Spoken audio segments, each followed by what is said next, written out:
सांख्य दर्शन। षड दर्शनों में सांख्य दर्शन सबसे प्राचीन दर्शन है। महाभारत में सांख्य शब्द का प्रयोग ज्ञान के संदर्भ में किया गया है।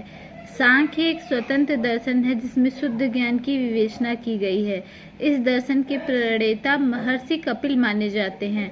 महर्षि कपिल प्रथम व्यक्ति हैं जिन्होंने वेद साहित्य में निहित दार्शनिक सिद्धांतों की विवेचना शुद्ध रूप में करके सांख्य दर्शन का प्रतिपादन किया। महर्षि कपिल के दो ग्रंथ उपलब्ध हैं, सांख्य सूत्र तथा तत्व समास। तत्व समास में 22 सूत्र हैं और सांख्य सूत्र में 537 सूत्र हैं। इन सूत्रों के अंतर्गत सांख्य दर्शन के सिद्धांतों का मीमांसा सहित प्रतिपादन किया गया है। इसके बाद अनेक दार्शनिकों ने सांख्य दर्शन की व्याख्या की है।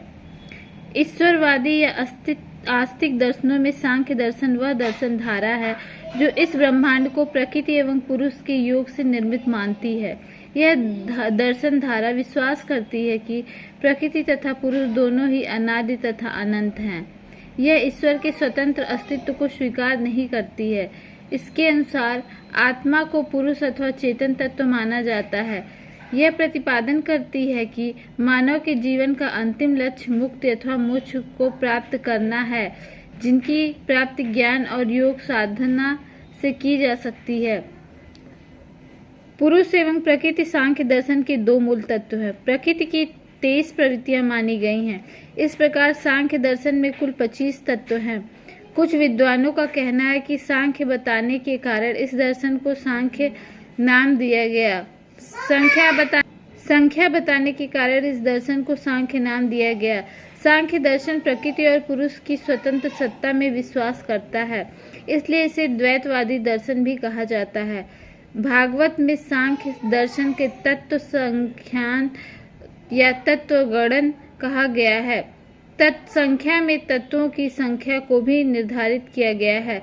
श्रीधर स्वामी ने सांख्य दर्शन के टीका में सांख्य के तत्व गणक कहा है। सांख्य को तत्व गणक कहा है।